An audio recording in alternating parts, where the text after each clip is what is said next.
Okay, guys, I'm going to get into it because this is something that is happening to me, and I think it's happening to a lot of people, and I think that I have the unique benefit of being so self-aware and so obsessive about what emotions I'm feeling and tracking them and understanding them, that I have a unique insight that I can offer you during this unique time, which is the transition from 3D to 5D. And I've talked a little bit about this, and these are just words that we're using to describe this, whatever you want to call what's happening in 2019. It's obviously a time of great light, a time of shift, a time of facing all kinds of things. So what I've been talking about for the last few months is the fact that we are entering into 5D reality. And I resonate with this language. I resonate with these definitions because they help us understand and describe what we're feeling. If you have different vocabulary, that's fine. You can just try to understand my version of my vocabulary and apply it to your life. It's okay if you don't totally believe we're ascending into a literal dimension. That doesn't matter. Just see it as the transition of your own life and your own awareness and your own progression. You don't even need to see it from a global sense. See it from your own reality. So as we are moving into the year 2020, which is a year of great light, everyone knows this. When you say 2020, what do you feel? I think most of us can feel intuitively this expansive, exciting thing. It's almost like the millennium. It's almost like when we went into the year 2000. Where it was like 2000. And part of this has to do with like science fiction, and part of this has to do with just like cultural understanding. But the year 2020 is literally going to be one of the years of light that we've ever experienced on this planet. It's very similar to 2012, except that in 2012, it was a small percentage of people. And in 2020, it's going to be the entire world. So a lot of healers, a lot of intuitive people, a lot of psychics, a lot of star seeds started to wake up in the year 2012. And 2020 is going to be the same thing, but it's going to be for the entire globe. So you can imagine how much work we have yet to do before that time in less than a year, which is why 2019 is going to be very, very, very intense. So 2019 is a year of work. It's a year of calibration, which is a new understanding I just came on. And it's a year of moving from the third dimension to the fifth. You can think of this almost like going through a warp hole. I think of it like we're on a train and our hats are being blown off. Okay? We are moving fast to where we're meant to be. And there's no slowing down, and either you get on board or you get dragged. Okay? So what does it mean to get on board? The universe right now is in a calibration period. It's asking each of us what energy we want to associate with. We have free will. So the universe is giving us a ton of opportunities every day to resonate on different frequencies. If you're like, I don't understand, I've done all this work to be in a good place with my job, but I keep having like signs that I'm going to get fired. That's not that you're going to get fired. That's the universe asking you, do you want to resonate on the frequency of fear? Or do you want to resonate on the frequency of stepping into your power, of owning it, of being confident and knowing that the universe is going to take care of you no matter what, and that you have all the skills inside yourself that you need to succeed? This has to do with more than just work.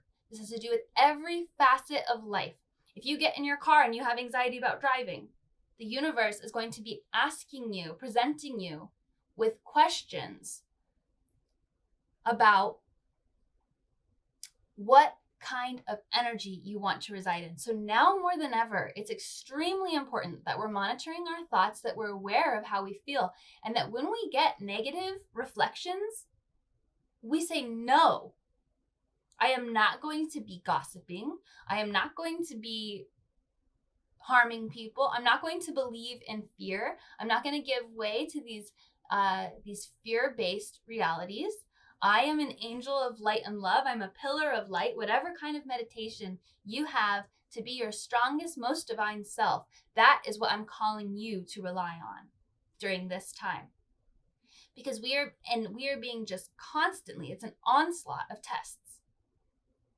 It doesn't mean the world is that way. The universe is asking you, how do you want your world? And however you respond emotionally, you're calibrating, you're setting the tone for your reality. Okay? Keep that in mind.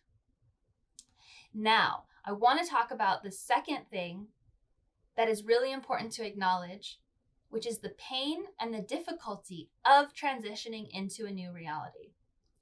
Because there's something that I think I learned from my friend, Alexandra, who's a theta healer. She works in theta healing where they clear a lot of the contracts you make as a child.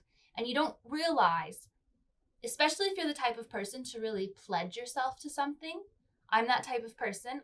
I'm a very pledgy type of person where I'm like, I pledge myself to this relationship or this job, or if I believe in something and I pledge myself to it, then it's very hard for me to unpledge myself to it. You know, it's very hard. It feels like a betrayal. And this word betrayal, I think I really want to focus on. So when you are, this is kind of how I was thinking of it as I was sleeping. This is the example I had to give you guys. Let's say that you have a friend, and we're talking about spiritual growth here, okay? So obviously this analogy isn't going to make sense, actually. But let's say you have a friend, Susie, and you guys are always playing on the little kid swings, and you're both little kids. And then you grow up, but Susie's still a little kid. But you told Susie, hey, I'm going to play with you on these swings forever, every day, forever. And you meant that because you loved it in that moment. But now you're too big for the swings. And it's not even that fun for either of you anymore, right? So should you keep that promise that you made to Susie, who's still a child, who's still swinging on these swings that you can't even fit on anymore? This is a metaphor. It's not a great metaphor, but follow me here, okay? We have to allow ourselves to let go of these past declarations that we've made if they're now out of alignment. They may have been in alignment before, but if they're out of alignment now, this is what the calibration is asking us. Where do you want to reside? Do you want to wear clothes that are too small for you? Or do you want to wear clothes that not only fit, but are exactly what you would feel you want to wear now? Because we're changing realities, because we're changing frequencies, because we're entering a completely new dimension of reality, there's absolutely no way that we could have anticipated our capabilities and our desires at this time. This is going to keep happening.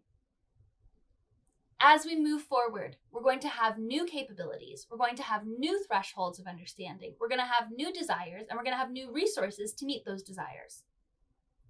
If we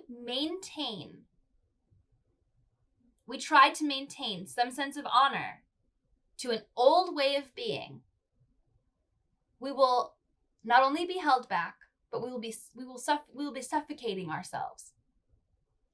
And in some ways, it won't even be possible. And you might feel so guilty. So I'm not saying don't feel guilty.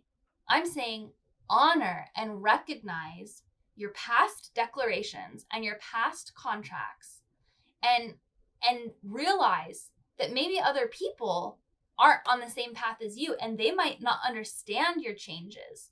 They might not understand why you don't want to play with them on the swings anymore, or whatever, or, you know, a job you have to leave, or, you know, just these big life changes, or even just friends who just want to keep, you know, who just want to talk about other people and gossip, or if you're just not resonating on that frequency anymore, you can leave it behind. And you can do it lovingly, and you can do it with so much care, and you can do it with so much compassion for the other person, but also for yourself. Because you are a new person every day, and you can honor that. Someone says, do you have any advice for empaths? Yeah, I mean, we just have to honor ourselves first and foremost. It seems selfish, but it isn't. When we honor our true selves, our true hearts, our highest reality, when we're empathic towards ourselves, Because empaths just constantly are looking outside of ourselves and we say, oh, I feel your feelings. I feel your feelings. I feel your feelings. I'm trying to fix your life through feeling your feelings. I'm trying to fix your life through feeling your feelings. If you can take that superpower of feeling other people's feelings and feel it yourself, for everything that you are and everything that you are doing, and have that kind of empathy for yourself and power and care, then you will be doing the most for the world. We have to begin within. So no, we're not going to have an easy time of it. You're going to be called to shift your paradigm in big chunks. It's going to be very uncomfortable. Do whatever you can to get through these periods, but know that as soon as you tell the universe what you want energetically, you will instantly be responded to. So if you have something that's coming up in your life and you're confused about it and it's hurting you, and you finally say, no, you set your boundary and you say, I'm not going to deal with this any longer. And you really mean it. You have to really mean it. This isn't something you can just like half-ass. Like when you truly mean it, no, I'm done with that energy. The universe will instantly, I will say instantly now, we are in a fast time, respond. And maybe it'll be seen and maybe it won't be seen for a few days. But Earth is not a slow computer anymore. Earth is not a slow computer anymore. Earth is not a slow computer anymore. Congratulations. Congratulations, you guys. Manifestation, it's going to be quick. So that's all I have to say. And I think it's powerful. And I think maybe spend some time today honoring your past self, honoring your future self, and pay attention to all the symbolism and all the symbols and all the signals and all the energy that's coming at you, and decide. It's like a menu. Think of it like a menu. What do you want to eat? Do you want fear? Do you want pain? Do you want love? Do you want abundance? Do you want amazing friends? Do you want great community? Do you want to work a job you hate? Yes, no, yes, no, no, no, yes, yes. Choose. Whatever you choose, you will be rewarded with. That will be amplified in your reality in the future. Okay. Thank you. I'm glad that you guys all agree that this is happening. Should you avoid watching the Grammys? That's up to you. That's up to you. How do you feel? How do we honor past contracts while letting them go? Spencer asks. I think the first thing to do is realize other people who are involved and see it from their perspective. They're going to be on their own path. They're going to be on their own journey. Maybe they're past it. Maybe they're not. You don't know. So it's about really respecting and honoring and being careful with other people and explaining to them. You know, let's say if you don't want to be friends with somebody anymore because they're gossiping all the time, you say, I love you and I love our relationship, but I can't gossip anymore.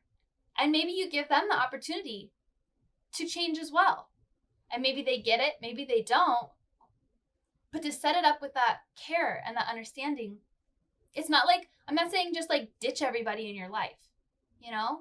I'm not just saying like, be like, peace out to all the people in my life who aren't serving me. I'm not saying that. I'm saying you can change the relationships and the situations in your life that you have subtly, and you can set boundaries when you need to.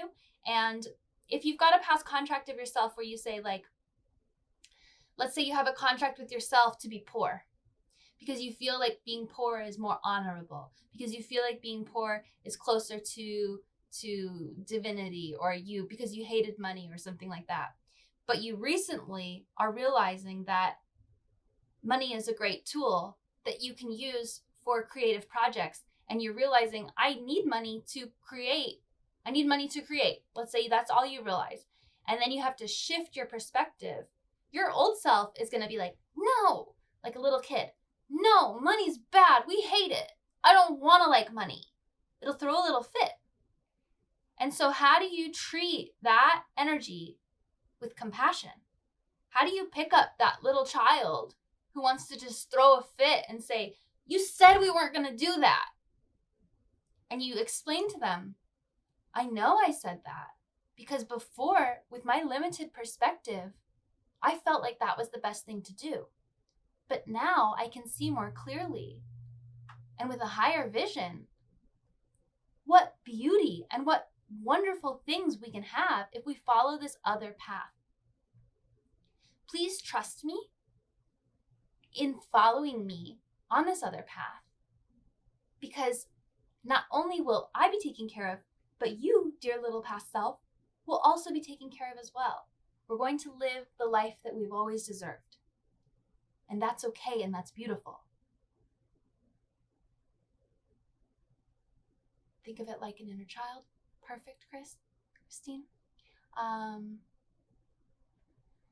And yeah, those are ways to honor it, you know? It's like, I guess just listen to and notice where you feel guilt. Listen to and notice where you feel pain and where you're feeling like you shouldn't be changing. If there's a voice in you that says, don't change, stay the same, acknowledge it. Don't just shove it down quiet. Don't listen to it completely.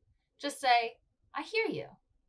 I hear why you're hurting, because we believed that this old way of being was the right way of being. And we believed that together. But now I'm seeing further. Now I'm seeing something new. And that's okay. And it can actually be greater than we could have possibly imagined in the past. It's gonna incorporate everything that we wanted. Theta healing, I don't know, you have to look it up. My friend just does it and she's amazing at it.